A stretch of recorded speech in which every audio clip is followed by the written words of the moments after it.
introducción a la patología revisa el manejo de los líquidos, en la cual se tiene que saber que son trastornos bastante generales en los que todo el mundo tiene que saber cómo se maneja los líquidos.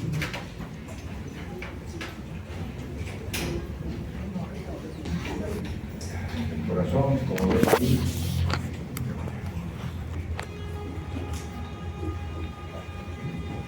es una bomba de dos lados, circuitos, con función hemodinámica de salida. Esto ya lo han visto y lo van a ver mucho más todavía en los siguientes cursos.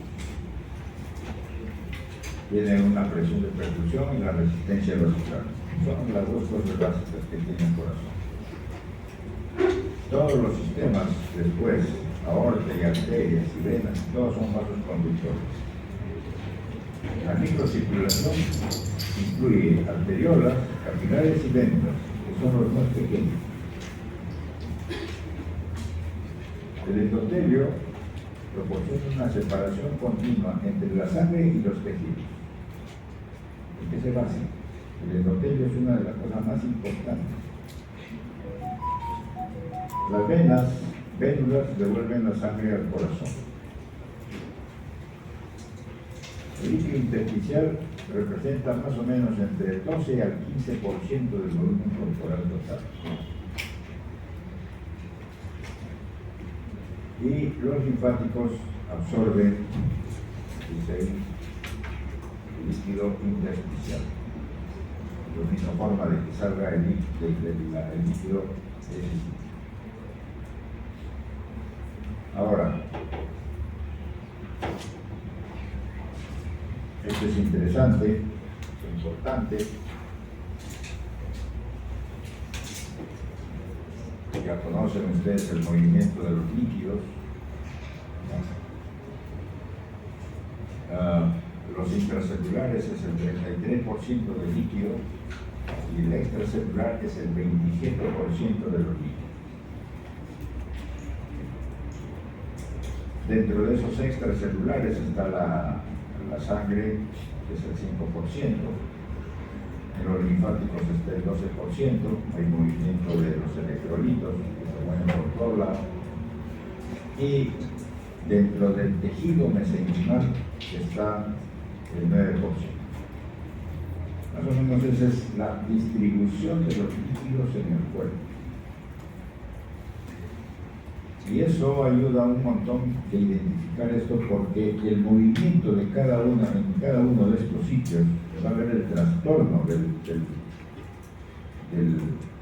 la función que va a tener que desempeñar cada una de las partes.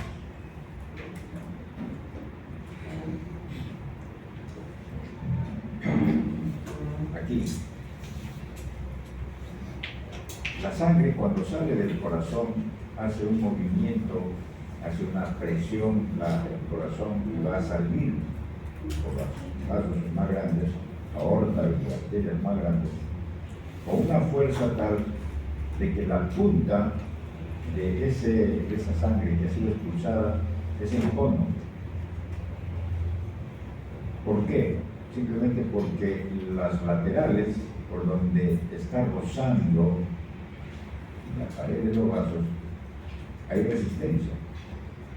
Por lo tanto, es mucho menos la velocidad en este lado donde está rozando a la pared de los vasos que en la zona libre. Por eso es así. Y la sangre se moviliza en forma concéntrica, como ven acá, donde la velocidad máxima está al centro y la velocidad mínima o cero está en los extremos donde está rozando la pared de los vasos.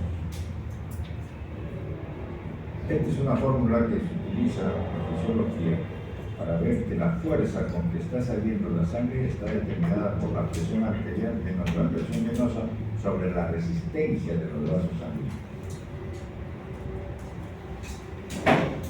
Esta es una microfotografía en la cual se ve los capilares y las vénulas están dando los primeros la nutrición y el oxígeno a los miocitos, a las células, y las vénulas están recogiendo el CO2 y lo demás. Esa es la forma como tienen que pensarse.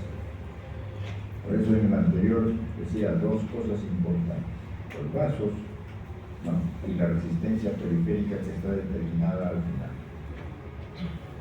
Esta es una imagen para ver el movimiento de los líquidos. Por donde está en rojo es la presión hidrostática, es la fuerza con que la sangre se moviliza en el sistema vascular arterial. Eso es presión hidrostática, determinado principalmente por la fuerza con que el corazón está expulsando la sangre, está movilizando la sangre. En el lado azul está la presión corriosmótica o osmótica, en la cual el componente proteínico dentro de los vasos sanguíneos, principalmente albúmina, es el que va a servir como elemento de atracción del líquido hacia el espacio intravascular. Eso es lo que es la fuerza o presión corriosmótica. Eso no se ve en las arterias y venas grandes, porque las paredes de esos vasos son muy groseros, pero eso sí se ve y es muy nítido a nivel de los capilares y las venas. El lecho capilar. Y este verde es el sistema linfático, donde simplemente recibe el líquido intersticial, como ya dijimos, de lo que está suelto para ser absorbido por ahí. Entonces, antes de eso, todo esto concluye o condice a que se diga, esto es lo que se llama la hemodinamia del cuerpo. El trastorno hemodinámico ya viene todos los componentes que va a venir posteriormente. De tal modo de que el funcionamiento de las células y los tejidos es por esto, por el movimiento de la sangre. El ordenamiento, la hemostasia normal de los líquidos, eso es el movimiento. Entonces comenzaremos con los trastornos que suceden a eso. ¿Cuál es? Uno de los principales es el edema. El edema, por lo tanto, es una acumulación de líquido intravascular en el espacio intersticial. Este aumento de la presión hidrostática, que ya dijimos, o con la reducción de la presión corriosmótica, altera el equilibrio y por lo tanto tiene altísima opción para salir hacia el exterior, fuera del vaso sanguíneo. Ese es el problema. Ese trastorno puede deberse a una serie de circunstancias. Por si acaso, todo lo que está, la mayoría de lo que está acá está en Robbins y los conceptos es de Robbins. Así que esa es la bibliografía que tienen que leer. Ese es el libro de cabecera. Este de Robbins. ¿Cuál es el problema para que haya esta cuestión del edema? Por ejemplo, una falla cardíaca. En una falla cardíaca, ¿qué va a suceder? ¿Una presión hidrostática capilar aumentada? Sí. Porque está acumulándose el líquido ahí, está acumulándose la sangre ahí. Ese es un problema. Va a haber una disminución del flujo renal, evidentemente, si no solamente es en el riñón, sino en otros órganos también. Pero lo interesante para el mantenimiento de la función y de la cuestión del movimiento de la sangre es el riñón, por la activación de la renina-angiotensina-aldosterona, que sirve para el componente vascular y la resistencia que va a hacer ahí para el movimiento de la sangre. ¿Cómo hace? Retención de sodio y agua para que aumente el volumen, y esa sería una de las causas por las cuales hay un problema de disminución de la fuerza del líquido en el vaso sanguíneo. ¿Y qué va a hacer eso? Aumento del volumen de sangre. El aumento del volumen de sangre va a haber este aumento de la presión hidrostática. Si hay eso, entonces va a salir líquido fuera del vaso sanguíneo. Ese líquido que está fuera del vaso sanguíneo y no va a ser reabsorbido, se va a quedar en el espacio intersticial. Y eso es edema. La otra causa, malnutrición, disminución de la síntesis hepática ¿de qué? De proteínas. Y una pérdida de proteínas por el síndrome nefrótico, que es una enfermedad renal que se pierde cantidades de proteínas. De tal modo de que va a haber una disminución de la albúmina en el plasma.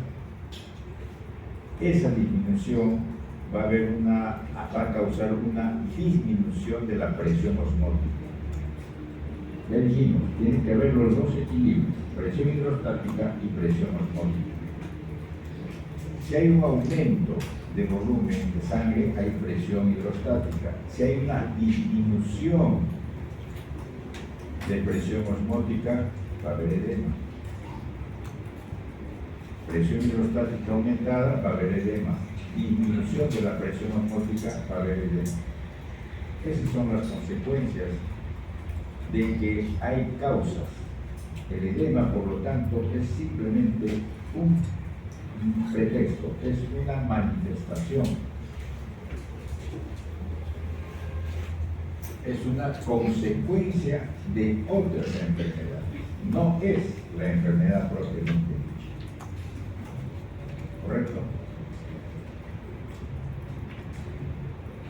Ahora, por ejemplo, acá, ya lo dijimos, retorno venoso difícil o problemático, alteración del retorno venoso. ¿Por qué hay? Por una falla cardíaca, por una pericarditis, ascitis, obstrucción venosa, trombosis y así sucesivamente. Dilatación arteriolar capilar de vasos de la microcirculación. ¿Por qué? Por la calor, aumento de temperatura y por problemas de desregulación neuronal. Reducción de la presión osmótica, eso se llama una hipoproteinemia, una serie de causas. Obstrucción linfática. A pesar de que la cantidad de linfáticos que hay de líquido que puede ser reabsorbido, absorbido por los vasos linfáticos son pequeños, pero es suficiente para que en problemas inflamatorios o obstructivos vaya a haber esta cuestión que se debe. La retención de sodio, ya dijimos, un aumento de volumen de sangre porque el sodio jala agua. Y procesos inflamatorios. Ustedes ya han hecho la revisión de lo que es la inflamación y ahí hay edema. Entonces, el edema es el resultado del movimiento de líquidos desde la vasculatura hacia los espacios intersticiales. Pobre en proteínas se llama trasudado. Rico en proteínas es el exudado.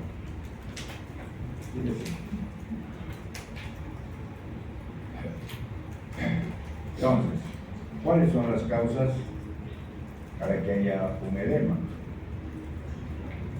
Insuficiencia cardíaca, por ejemplo, cuando hay mayor presión hidrostática. Inflamación, porque hay pérdida de la permeabilidad. ¿Por qué hay pérdida de la permeabilidad? Por un problema del endotelio. Disminución de la presión osmótica como resultado de la falta de albúmina. ¿En qué? En enfermedades hepáticas. Por lo tanto, hay una disminución de la síntesis de proteínas. O una pérdida de proteínas en el síndrome nefrótico. Obstrucción linfática, inflamaciones, neoplasias, lo que fuere, y una retención de sodio en insuficiencias renales. El sodio jala agua y hay mayor volumen que no debería de haber. ¿Cómo se ve entonces un edema? Por ejemplo, este es un tobillo en el cual está muy hinchado. Si uno hace la presión con el dedo gordo de la mano, que es lo que hacen los médicos, hacen la presión y va a ver cómo se hunde ese dedo. Deja de hacer la presión y vuelve a la condición de lo que estaba antes. Todo edematizado. Esa es la forma que se identifica eso. Cuando uno quiere saber si hay edema o no, lo que se tiene que hacer en primer lugar es hacer la presión con el dedo, por ejemplo, a nivel de la tibia, porque ahí hay un sostén en la parte posterior. Y si uno encuentra que efectivamente se hunde, ahí hay edema. Eso hagan acuerdo en sus casos. Esto, por ejemplo, es la huella que deja una media que está ajustada. Porque hay edema. Igual que eso.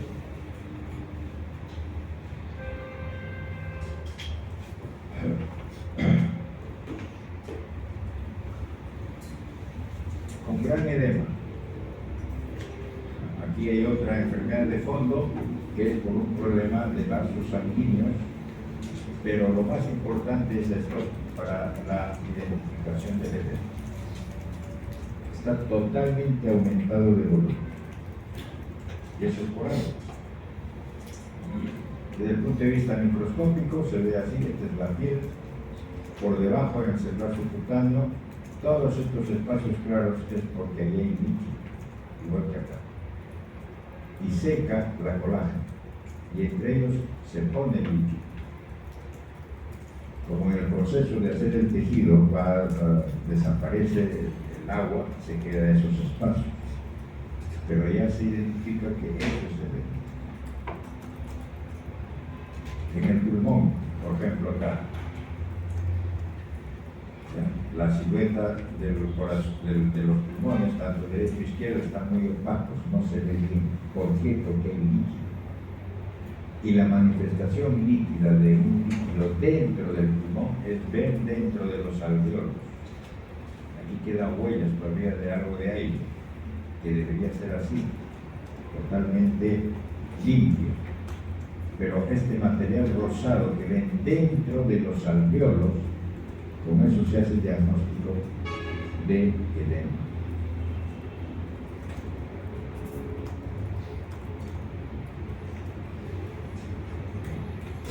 Esto es el parénquima cerebral. Cuando uno ve por afuera, las circunvoluciones están totalmente engrosados y aplanados. Eso es edema cerebral. Si uno ve acá la parte baja, por donde se va a unir la médula espinal con el bulbo, se ha cortado ahí, acá hay una pequeña huella en la cual se ha querido meter por el agujero magno. Eso se llama hernia del núcleo amigdaliano. Esa es causa de muerte. Por eso un edema cerebral es absolutamente urgente resolverlo, porque en cualquier momento puede, lo que ustedes han escuchado, enclavarse.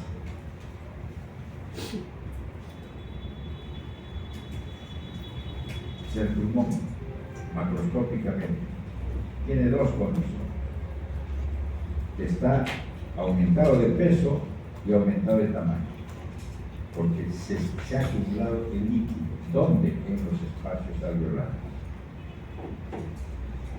Esta es una foto de un recién nacido, la cual nació con líquido dentro del espacio pleural.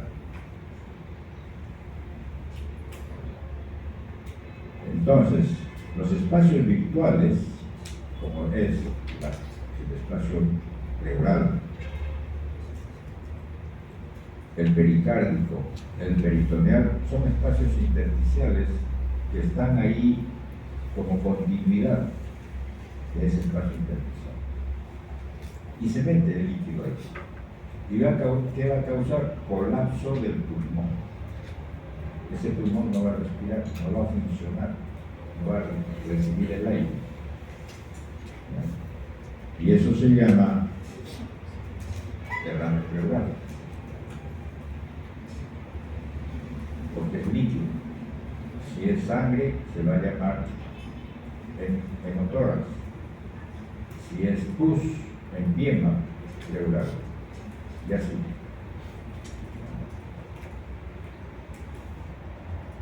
Si es linfático, es girotórax.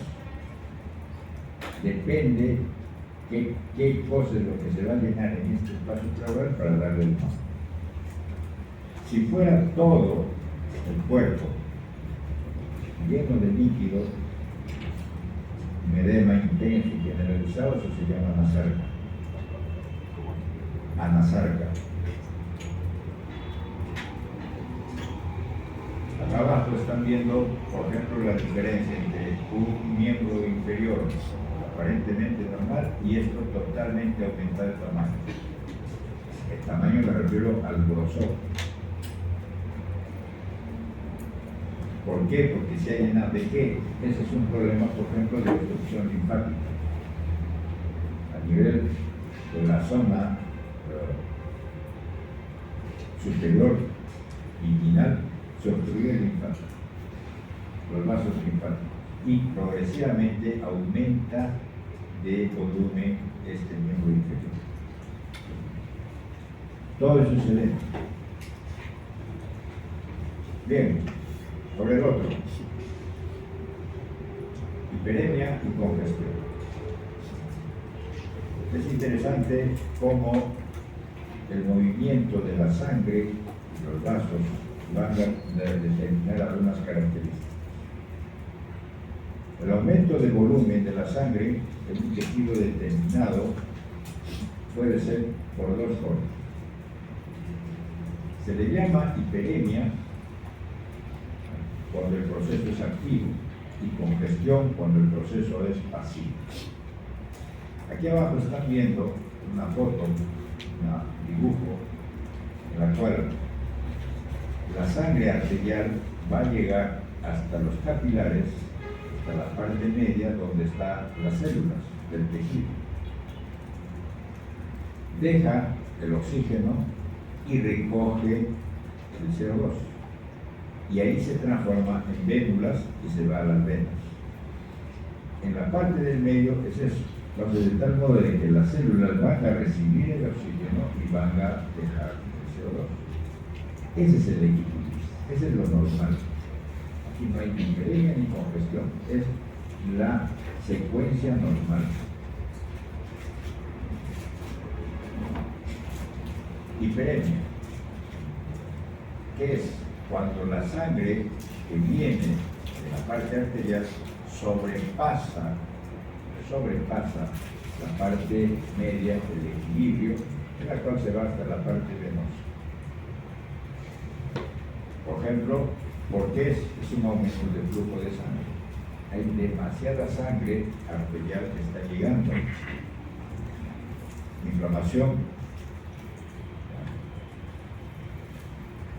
en los vasos sanguíneos, en las paredes de los alvéolos, en caso de neumonía, por ejemplo, proceso infeccioso, en el rubor, enrojecimiento de la piel, en la cara, eso es problemas emocionales, en el problema menopáusico, cuando hay el desequilibrio hormonal, se ponen rojos, simplemente es por un proceso y en momentos muy rápidos, porque es activo el problema de la hiperemia y en el ejercicio muscular. cruzan el músculo y eso hace que se ponga uno rojo. Calor.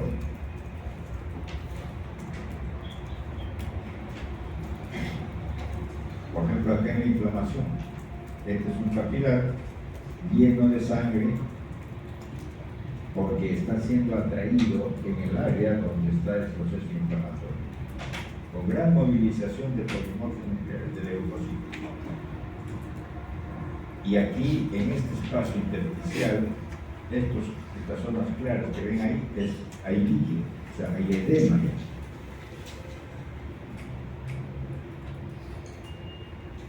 Congestión es lo que más frecuentemente vemos. Todo el tiempo se ve más congestión. Es un proceso pasivo, en cianosis, en hipoxia, o sea, en los sitios donde no hay tanto oxígeno, y una de las causas principales es porque la sangre que está retornando hacia el corazón derecho está o muy lento o está obstruido en algún sitio. Por lo tanto, hay un encharcamiento y no deja que la sangre arterial esté llegando hacia donde debe dejar el oxígeno, que son las células. Ese es el problema. Por ejemplo, la insuficiencia cardíaca. El corazón no está funcionando bien y está lamentablemente dejando que él se está quedando. Y aquí, por ejemplo, uno de los que más sufre es el hígado. Por eso en el hígado, cuando hay algún problema cardíaco, va a aumentar de tamaño. Es una hepatomegalia. Se va a poner rojo, como se ve aquí. Y aquí los puntos, y en el corte que se ve, los puntos que están aquí, es porque hay un encharcamiento en todo el sistema venoso de los vasos hepáticos. Eso se llama, cuando es un problema con el tiempo, es una congestión hepática pasiva, y si eso se traduce en el tiempo es crónico. Bueno, si es agudo, es una congestión hepática aguda. Igual como se ve en el pulmón. Aquí están imágenes histológicas donde los sinusoides están abiertos y con hematíes. Eso no debe de ser.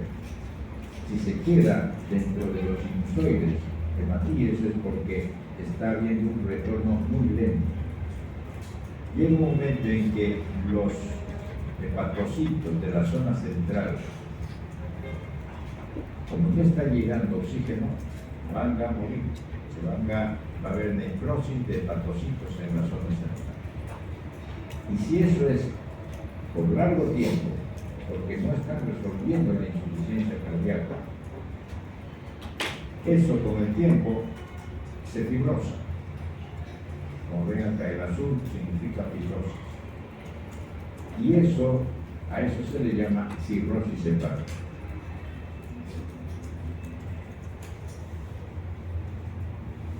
En el pulmón, de igual manera, la congestión pulmonar aguda se ve rojo, muy rojo.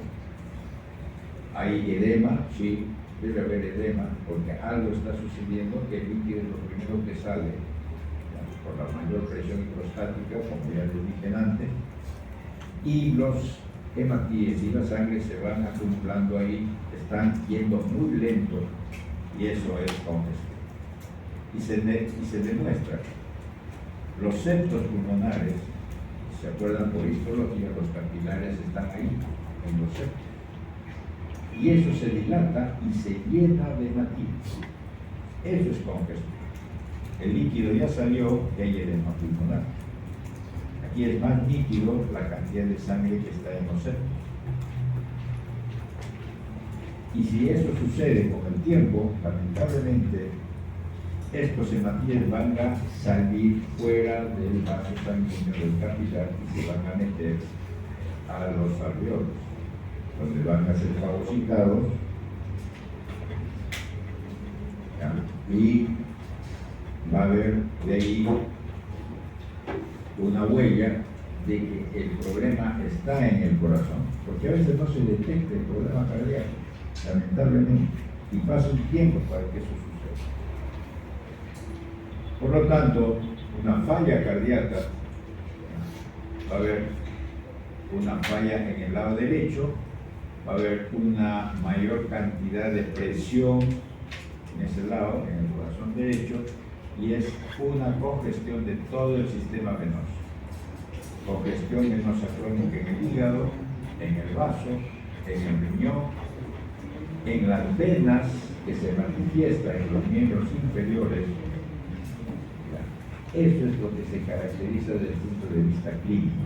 El problema de que un corazón que está fallando al lado derecho va a haber un problema de estancamiento de la sangre.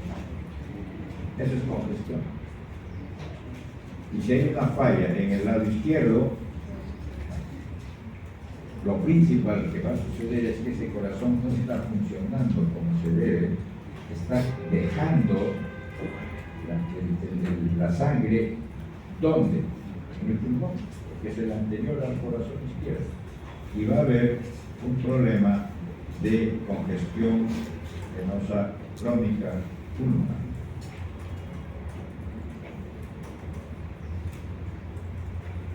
Hemorragia. Otra de las cosas que constantemente vemos y van a ver todo el día.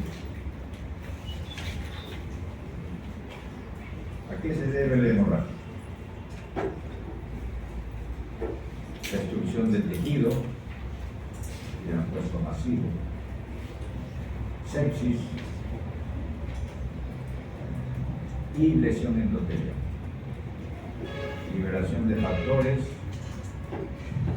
un montón de liberación de factores de mediadores químicos que van a producir trombosis, alteraciones de la microvasculatura en forma diseminada, sistémica, va a haber fallas en la agregación plaquetaria, va a haber activación de la plasmina, va a haber, cuando se activa la plasmina, va a haber fibrinolisis, eso es lo más importante ahí. Factores de la coagulación, con consumo de estos factores de la coagulación y producto de degradación de la fibrina, por ejemplo, inhibición de la trombina, agregación plaquetaria y una serie de cosas. Todo eso se traduce en qué? En que la sangre no va a estar dentro de los vasos sanguíneos, no se va a mantener dentro del vaso sanguíneo y va a ser liberado, va a ser sacado del vaso sanguíneo, y eso se llama hemorragia. Claro, con consumo de plaquetas y los factores de la coagulación también.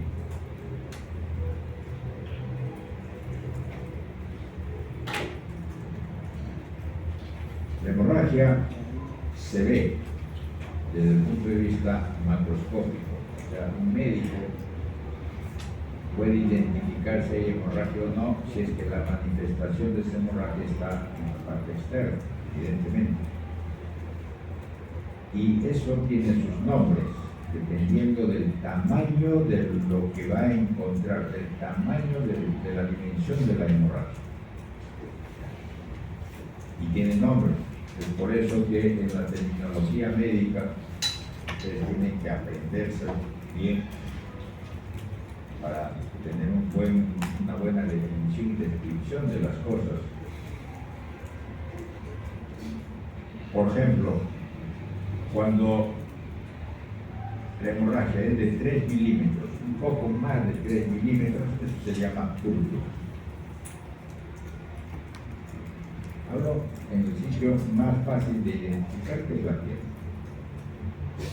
pero puede ser en otras partes también, pero hagamos que esto sea la piel. Cuando es entre 1 a 2 milímetros del tamaño de la hemorragia se llama petequia. Cuando es más de 1 o 2 milímetros se llama equimosis. No, centímetros. 1 a 2 centímetros. allá ya es grande. Hemotórax ya sabemos, ya les dije qué cosa es hemotórax. Y así, cada sitio, cada hemorragia, cada parte donde depósito, acúmulo o pérdida de sangre desde los vasos sanguíneos tienen un nombre. Por ejemplo, este pequeñito, esto lo han visto, eso se llama pequeño y es manifestación de muchas enfermedades. Y si uno ya conoce que esto es petequia, entonces ya comienza a ver lo que llaman los diagnósticos diferenciales, comienza uno a saber más porque va a ir a averiguar qué cosas está produciendo esta hemorragia, esta pérdida de sangre. Por ejemplo, acá, pulmón, área muy grande de hemorragia. Aquí, en el pulmón, ¿a qué le llamo hemorragia? Al hematíe, a la sangre que está dentro de los alveolos. Y ahí está. Es sangre en el espacio pleural, hemotórax. Igual como se ve aquí, este es en un lado y este es en ambos lados. Aquí, en ambos lados, en el tórax. Hemotórax, bilateral. En el hígado, múltiples focos de hemorragia, como si fuera y aquí, en el intestino, en la superficie del intestino, uno hace diagnóstico qué tipo de lesión podría haber con la cantidad de microhemorragias, que también le llaman los gastroenterolos, pero en realidad son petequias. O que hay un acúmulo de sangre por encima de la cápsula renal y antes de la cápsula perirenal, en este espacio. Ese es un hematoma, se le llama así a esta hemorragia localizada en ese sitio, como puede ser en cualquier otro sitio, localizada en un espacio en el cual se acumuló la sangre. Hematoma acá, hematoma en el hígado, hematoma su cápsula de Gleason, hematoma subdural, en fin. Esta es otra forma de hemorragia, en la cual hay hemorragia difusa en el parénquima renal, especialmente la parte cortical y un poco de la médula, por un problema de falla en un injerto de riñón, por incompatibilidad. Estos son dos suprarrenales, en la cual hay cantidad de hemorragia en un recién nacido con meningococcemia. Aquí, esto es una úlcera péptica, en la cual hay una perforación, aquí se ve el centro, y con cantidad de sangrado que ha ido a la cavidad abdominal. Y acá hay cantidad de coágulos sanguíneos dentro de la cavidad abdominal. Este paciente se murió de un isótico volémico. Y eso es un hemoperitoneo. El hemoperitoneo, si uno no lo descubre a tiempo, va a haber una cantidad de pérdida de sangre, 2-3 litros, y fácilmente se muere por shock hipovolémico. Aquí, ya dijimos petequias o hemorragia cuando no tiene una descripción definitiva a nivel de la pared del miocardio, aquí, o sangre en el intestino, en zonas donde hay un infarto, hay cantidad de sangre, hemorragia intestinal.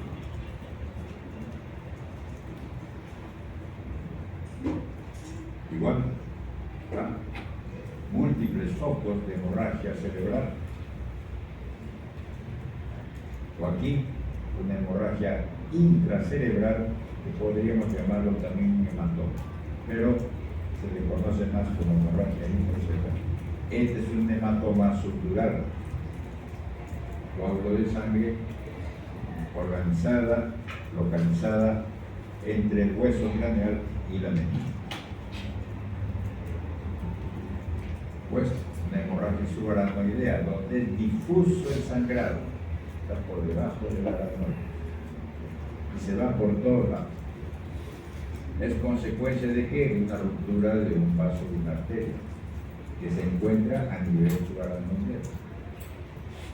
Por ahí es el que va a sangrar y esto no lo tiene nadie. Eso es una lesión con sangrado del parénquima cerebral.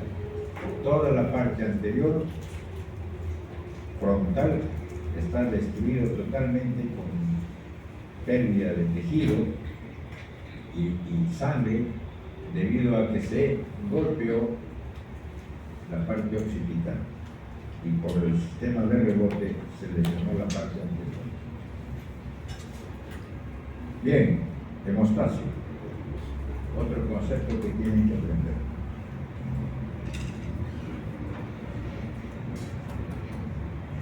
Proceso organizado, continuo y con precisión, que involucra plaquetas, factores de la coagulación y endotelios.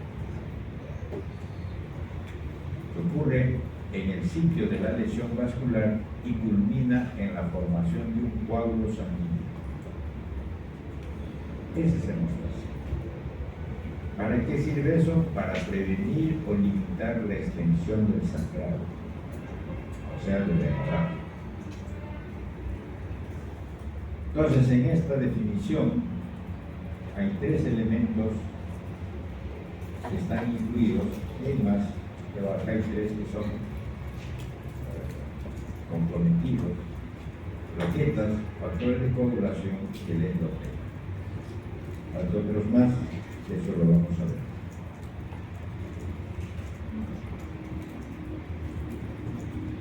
El equilibrio hemostático, porque tiene que haber hemostasia. Es un problema, es un proceso fisiológico, la hemostasia. No es nada del otro mundo. El organismo todo el tiempo está actuando así, para el mantenimiento de los elementos intravasculares en ese sitio. Se mantiene con 5 componentes. Acá están: pared de los vasos, plaquetas, factores de la coagulación, fibrinolisis e inhibidores de la coagulación. Lo interesante de todo es que ahora en medicina se puede estudiar estos componentes. Y uno puede fácilmente decir, ya, hay hemorragia y hay una alteración de eso porque hay partes, alguno de estos está fallando. Y eso se identifica. Por ejemplo, hay pruebas para saber si la pared de los vasos están bien. Por ejemplo, el tiempo de sangrado, la prueba de capilar de Hess. Con eso se puede saber cómo está la pared de los vasos. Las plaquetas, con los recuentos, prueba de adhesión, de agregación, de liberación, se puede saber.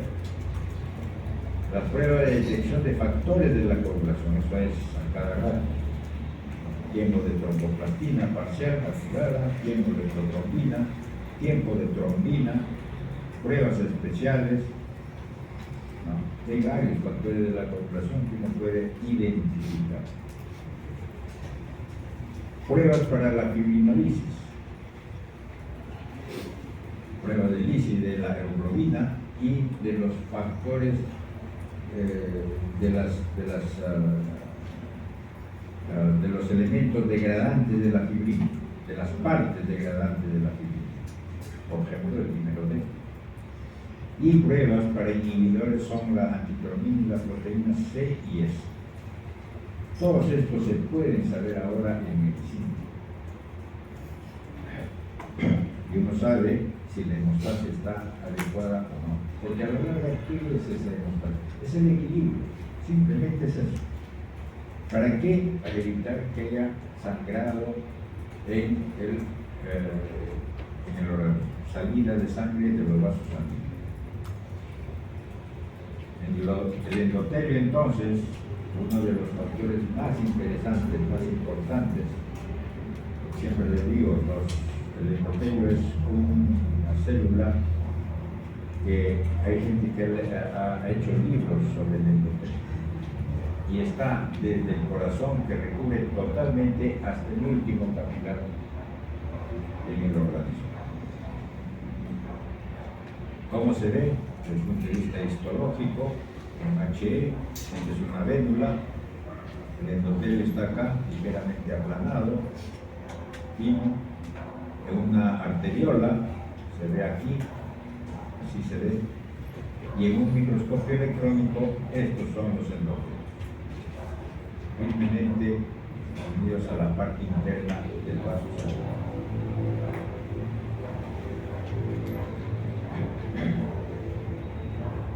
Hay factores que tienen, para que esté en estado basal el endotelio, tiene que haber una normotensión, por eso es importante la presión sanguínea, porque a la larga la sangre que está saliendo del corazón, ¿con quién roza? Con el endotelio, la pared de la base. El flujo laminar, lo que dijimos al principio, es el flujo de sangre que tiene que ir liso, totalmente liso. Y los factores de crecimiento endotelial, que son los que mantienen al endotelio en estado basal. Por eso no hay adherencias y no hay superficie trombogénica. Y se mantiene estable. Pero ¿qué resulta? Que hay un montón de elementos que activan al endotelio. Y aquí están todos estos. Están en rolos, turbulencias, hipotensión, bacterias, líquidos, o sea, un montón de cosas. Esa activación del endotelio va a producir una serie de condiciones y de causas de enfermedad. La coagulación, el sistema de la coagulación, comenzando de la exposición del factor tisular. Este activa a los factores de la coagulación. ¿Para qué? Para formar un tapón tisular. Ese es al final el elemento base. Entonces, vamos a suponer de que uno se corta el dedo sin querer con un cuchillo, y la primera cosa que sucede, si ustedes ya anoche ya se acordaron, no sale sangre en el primer momento, porque hay un acto reflejo. Es un acto reflejo en el cual inmediatamente hace un espasmo. Pero al ratito, ni siquiera pasa el segundo, comienza a sangrar. Ese reflejo es una vasoconstricción que sucede acá. Pero inmediatamente comienza a liberar endotelinas, que es la causa de la vasoconstricción inmediata. ¿Quién lo hace? El endotelio. Pero lamentablemente va a haber después, porque esto es una cosa muy fina, muy rápida, ya va a haber en la exposición de la matriz extracelular, colágeno y todo. Y ese es el factor tisular que va a servir para la estimulación de todos los elementos, para la formación del tapón hemostático. A eso se llama así, tapón hemostático. Llegan las plaquetas, ahí está, comienza a haber la adhesión, va a haber cambios de forma, liberación de los gránulos en las plaquetas para la activación de una serie de elementos, la reclutación, y eso es en este ciclo.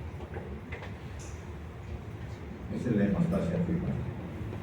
La secundaria es que ya comienza a llegar la fibrina, depresión de complejos fosfolípidos, el factor tisular comienza a estimularse, que es muy interesante, la activación de la trombina, la polimerización de la fibrina. ¿Para qué? Para que sea como el cemento entre las plaquetas y se quede firmemente pegado.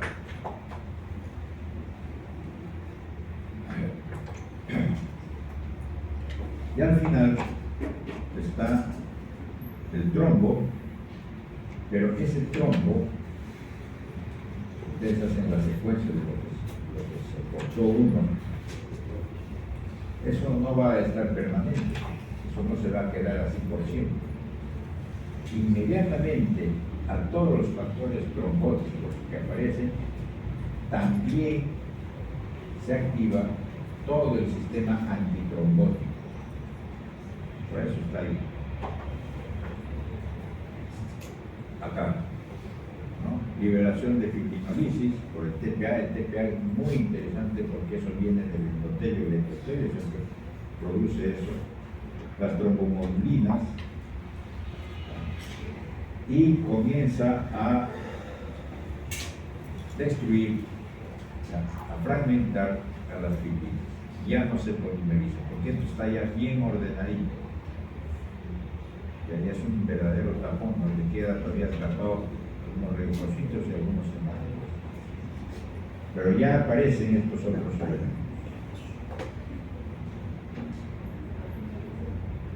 Entonces, la trombina, parte del factor de la coagulación, estimula a una serie de elementos.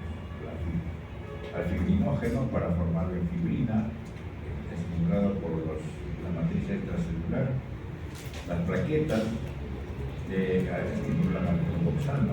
El endotelio está activado, va a producir una serie de elementos, óxido nítrico, prostaglandinas, y este activador de plasmina que es importantísimo para la destrucción, digamos así, del tapón trombótico. Hay activación de linfocitos, de los monocitos, en fin. Y aquí abajo está la otra fase, que es la fibrinolisis, en la cual el plasminógeno, que va a llegar a partir de la estimulación de la activación de la plasmina, del endotelio, va a transformarse en plasmina y la destrucción después de la fibrina, la degradación de la fibrina. Y va a quedar también muchos de estos elementos de la plasmina que van a pegarse a un antiplasma. Y con eso comienza a destruirse este tapón, porque al final va a quedar limpio. ¿Por qué sucede eso? Porque aquí poco a poco el endotelio vuelve a cubrir este espacio que estaba destruido, que aquí no había endotelio. Mientras el endotelio se regenera, tiene que haber este tapón, si no hay hemorragia. Ese es el asunto. Todo esto sucede porque se trata de evitar que haya hemorragia. Ese es al final el elemento principal de todo esto. Claro, no siempre es posible, porque hay factores, lamentablemente, los problemas hereditarios, en la cual va a faltar algún elemento. Deficiencia de trombastemia de Glasson es porque hay un complejo a nivel de las plaquetas. Este receptor no hay, no se puede unir, por lo tanto es un problema de adherencia de plaquetas. O deficiencia de síndrome de Bernard-Suller, que significa de que esto debe estar unido al factor de von Willebrand, pero si no hay este receptor, no se va a unir. Por lo tanto, no hay una fijación en el sitio, porque nadie le dije.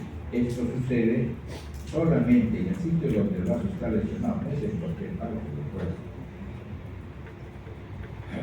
Y el otro es la deficiencia de estos factores de von Willebrand, que es lo que se llama la deficiencia de la enfermedad de von Willebrand. Es un problema serio y por lo tanto no va a haber este tapón hemostático y tanto barrera hemorrágica. Trombosis. Es otro elemento que hay que estudiar con nosotros. Trombosis, factores para la hemostasia y la trombosis.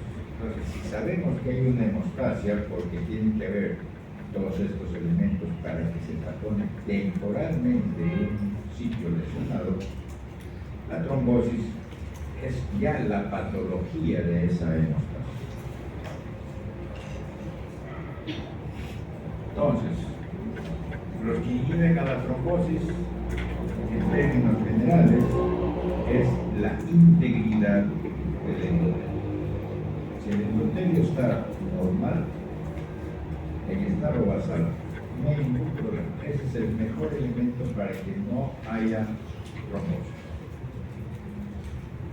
Pero ¿quién favorece la trombosis? La lesión del endotelio. Una imagen que nos da es una serie de elementos más metidos, pero ese es, en resumen, la esencia de esto.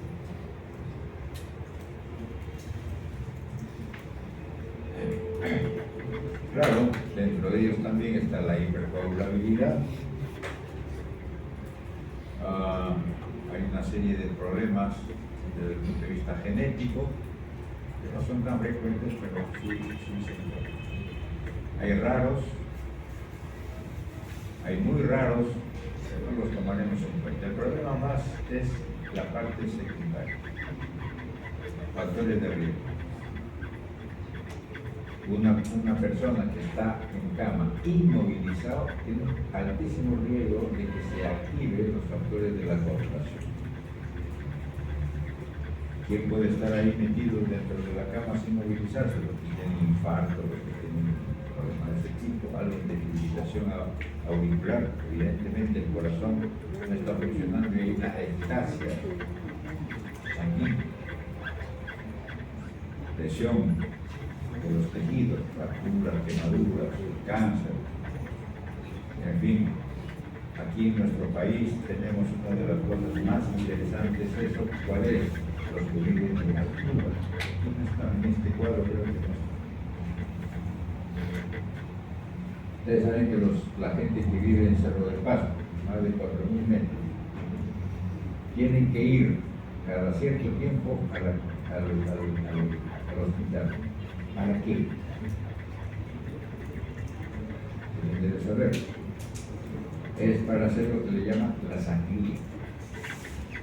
¿Por qué? Como ellos no tienen una cantidad de oxígeno, ¿cómo resuelve el organismo esa falta de oxígeno?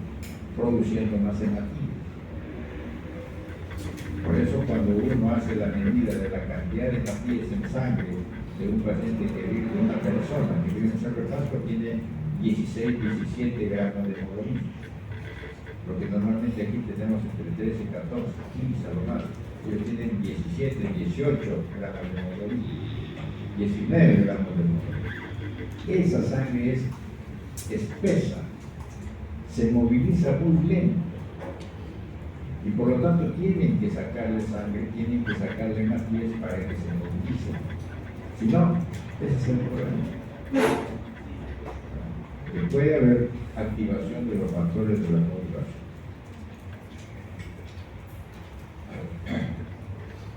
Para que haya trombosis, ya como problema o como enfermedad, ¿qué va a suceder?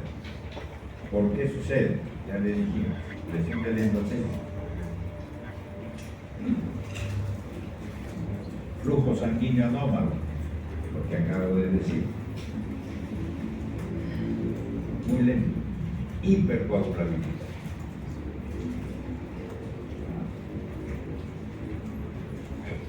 Secundario, no es genético ni heredado.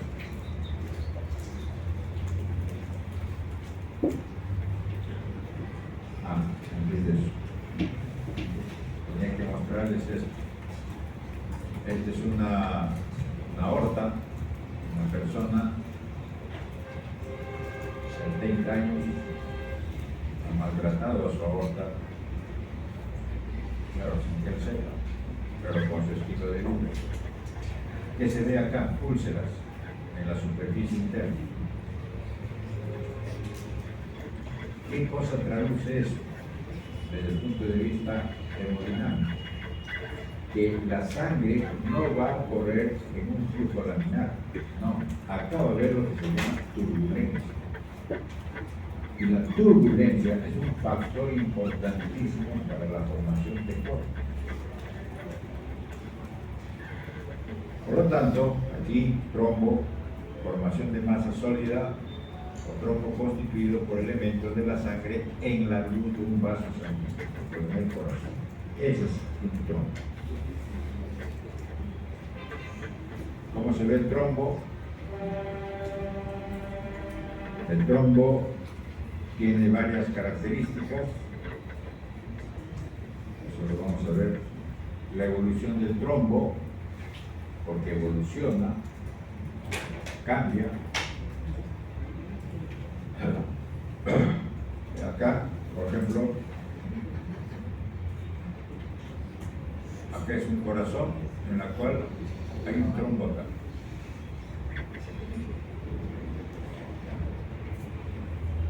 Aquí, otro, que está en la arteria. Acá, en la aurícula. O sea, ¿qué es un trombo? Es una formación sólida, ya está ahí la definición, hecha por el coágulo sanguíneo, que no solamente puede ser por coágulo sanguíneo, sino otros elementos más,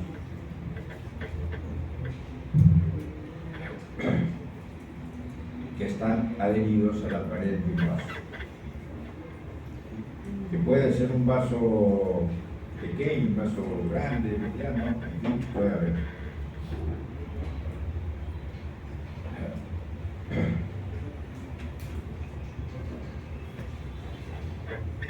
Por ejemplo, acá aparece en cualquier sitio del cuerpo. Por ejemplo, este.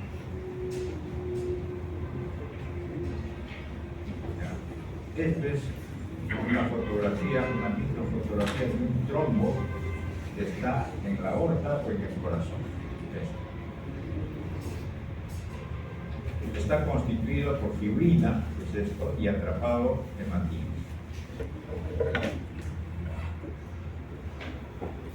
Pero si ustedes ven acá muy finamente, esta fibrina tiene una dirección, son líneas muy finas. Eso se le llama líneas de sangre. Z-A-H-N. Sangre. Y es muy característico de los trombos en el corazón y en la aorta. Este otro es otra figura, otra foto, donde se ve la pared de la vena. Es una vena. Se está organizando, y esa es una característica en la evolución del trombo, se organiza y solamente se está viendo acá pegado a la pared de la arteria hematina. Todo esto era hematina, todo esto. Pero se está organizando y aquí ya cambió porque comienza a aparecer fibroblastos. Miren ustedes, hay una línea muy fina entre la pared y esto que es el trombo. Pero aquí está firmemente adherido.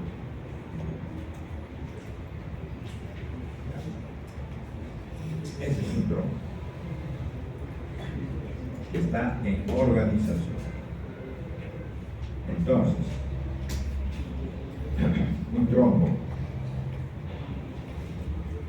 tiene que tener la condición de que se debe de pegar a la pared del vaso.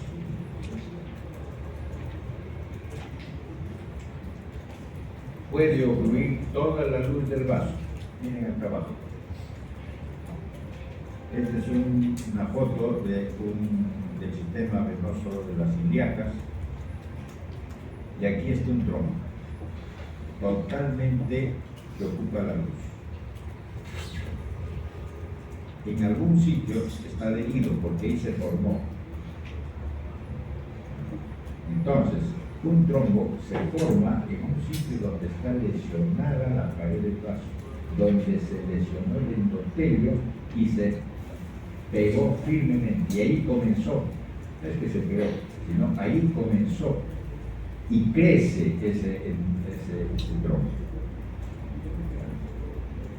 Puede crecer tanto que ocupe toda la luz. Esa es una de las posibilidades.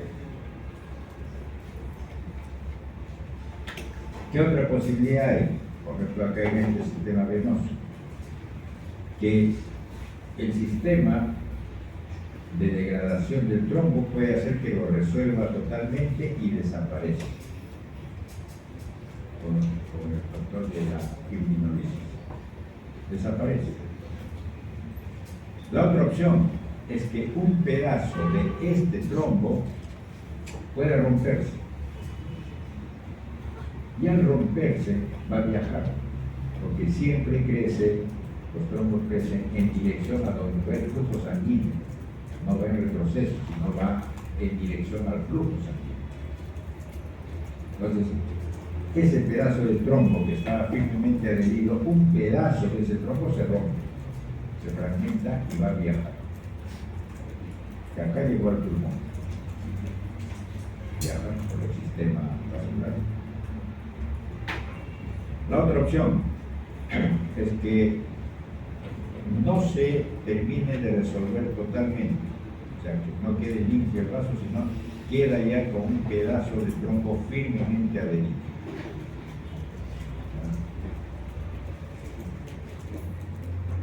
Y el último es que el trombo totalmente que ocupa la luz, pero por el mecanismo de la resolución parcial, por ejemplo acá, de la organización, mejor dicho, parcial, comienza a haber vasos muy pequeñitos, capilares, que van a atravesar de un lado a otro, como está sucediendo acá.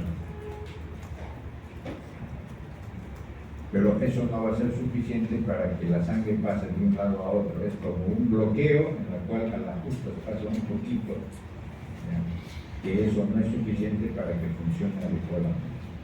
Pero esas son las características. Ahora, cuando el trombo es en la vena, como este,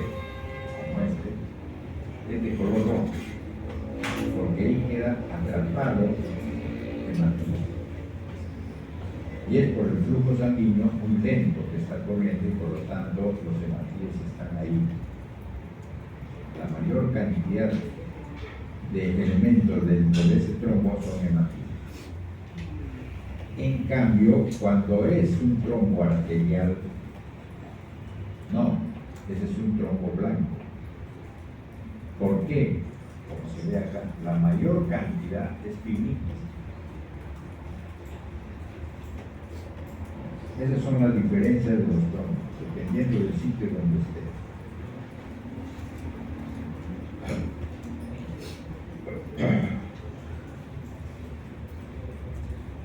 Por ejemplo, este es un trombo venoso, por el color rojo. Este es un trombo venoso, mucha cantidad de hematía.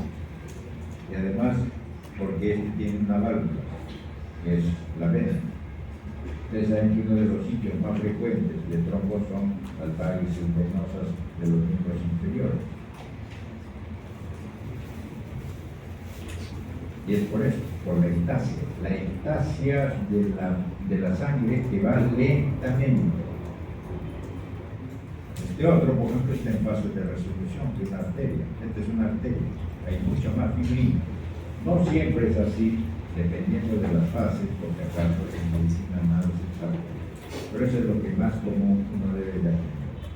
Y lo otro, que está firmemente pegado a la pared del vaso sanguíneo, arteria o vena.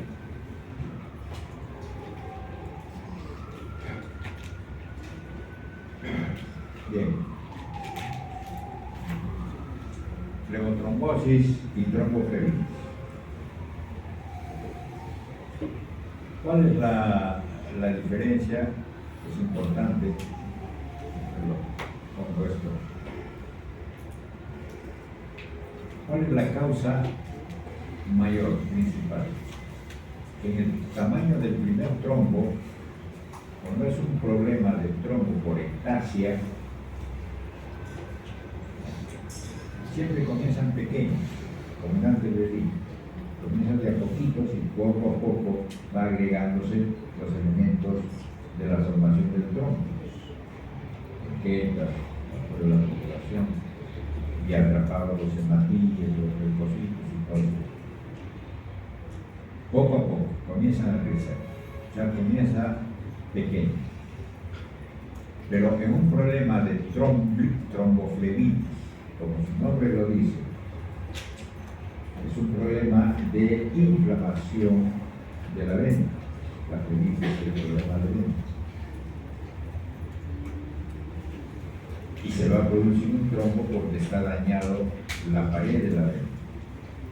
Es grande, comienza de ese tamaño y ahí se puede quedar, y va a crecer. El tamaño del trombo propagado. Un trombo se puede propagar, ya dijimos, porque se rompe y va a viajar. Son grandes, sí, pueden ser grandes pedazos que se pueden romper. ¿Por qué? Porque son frágiles, son friables, fácilmente se pueden romper. En cambio, en la tromboflebitis son pequeños y no son fácilmente de romper. Émbolos. ¿Qué es un émbolo? Que es ese fragmento de trombo que se rompió y quedó libre. Cuando es un trombo por ectasia, ¿qué va a suceder? Que son comunes, son masivos y son estériles. Eso es lo que sucede en este tipo de trombos por ectasia. Pero cuando son por problema inflamatorio, son pequeños estos émbolos.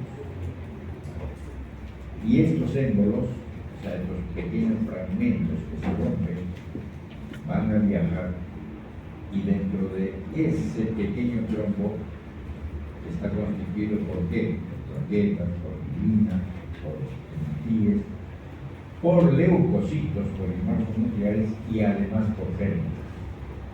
A la larga de los productos buenos gérmenes, un germen patógeno, una bacteria patógena. ¿Qué va a suceder?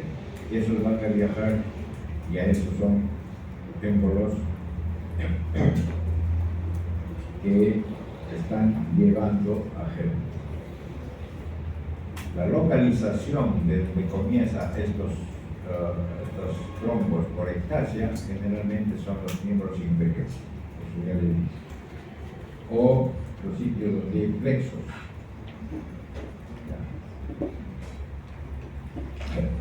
Uno de los otros plexos que hay ahí es a nivel de la zona inguinal, de la zona uterina, de ahí puede comenzar. Pero la tromboflebitis es en cualquier sitio donde una vena es infectada.